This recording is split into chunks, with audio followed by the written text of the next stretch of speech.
Family office belakangan ramai dibicarakan sebagai langkah baru mengelola kekayaan para konglomerat. Tapi apakah wajar jika uang negara ikut menanggung biayanya? Menteri Keuangan Purbaya Yudi Sadewa jelas menolak gagasan itu. Ia pun menyebut APBN untuk mendanai family office bukan prioritas, apalagi di tengah kebutuhan rakyat yang lebih mendesak. Memang apa sih family office itu? Dan apa alasan dibalik penolakan Purbaya terkait hal ini? Menteri Keuangan Purbaya Yudi Sadewa dalam keterangannya di Jakarta, Selasa 14 September 2025 menyebut dirinya sangat mendukung rencana pembentukan Family Office oleh Dewan Ekonomi Nasional yang dipimpin oleh Luhut Binsar Panjaitan. Meski demikian, Purbaya menolak jika pembentukannya dilakukan dengan menggunakan anggaran dari APBN. Purbaya beralasan saat ini APBN diprioritaskan untuk mendanai program-program langsung yang bisa berdampak terhadap ekonomi masyarakat. Sehingga menurutnya Family Office tidak termasuk dalam prioritas APBN. Saya udah denger lama isu itu, tapi biar aja. Dan bisa bangun sendiri, bangun dia sendiri. Saya anggarannya nggak alihkan ke sana. Saya fokus. Alokasi anggaran tepat, nanti pas pelaksananya tepat waktu, tepat sasaran, dan nggak ada yang bocor, itu aja. Kementerian Keuangan tidak memberikan input untuk konsep atau gimana? Enggak, saya nggak terlibat. Kalau mau saya doain lah. Oh, doain. Menurut Bapak, family office itu perlu nggak sih Pak? Tapi untuk sistem keuangan Indonesia ini? Saya belum terlalu ngerti konsepnya, walaupun Pak Ketua Dewan sering bicara, tapi saya belum pernah lihat apa sih konsepnya, jadi saya nggak bisa jawab. Lumayan keras juga ya pernyataan Pak Menteri ini. Nah, sebelum jauh membahas, memang apa sih family office itu? Apa kaitannya dengan perkembangan ekonomi nasional?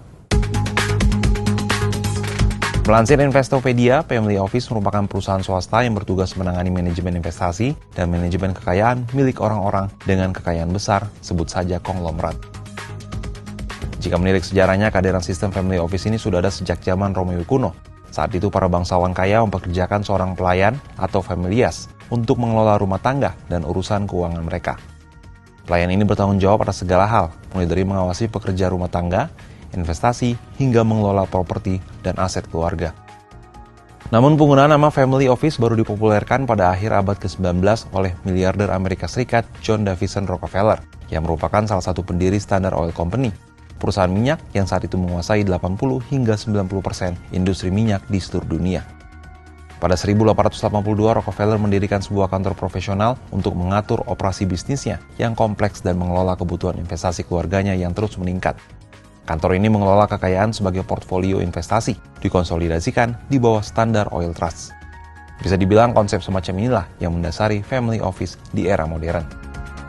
Lalu, gimana sih sebenarnya awal mula rencana Ketua Dewan Ekonomi Nasional Luhut Binsar Panjaitan untuk membentuk family office? Apa alasan dibaliknya?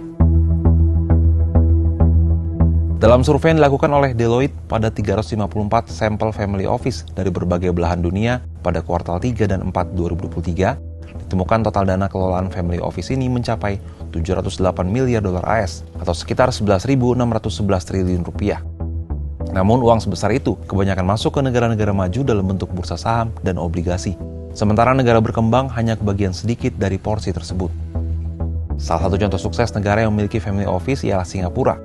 Menurut data Bank Sentral Singapura, jumlah family office di Singapura mencapai 1.500 unit di akhir tahun 2023. Jumlah ini meningkat pesat dibandingkan 2020 yang hanya mencapai 400 unit. Jadi tak heran kalau Luhut tertarik untuk membuat family office di Indonesia. Luhut Binsar Panjaitan saat masih menjabat sebagai Menko Maritim dan Investasi dalam keterangannya pada 20 Juni 2024 di Jakarta mengungkapkan, rencana pembentukan family office dilakukan agar orang kaya dari luar negeri mau menyimpan uangnya di Indonesia.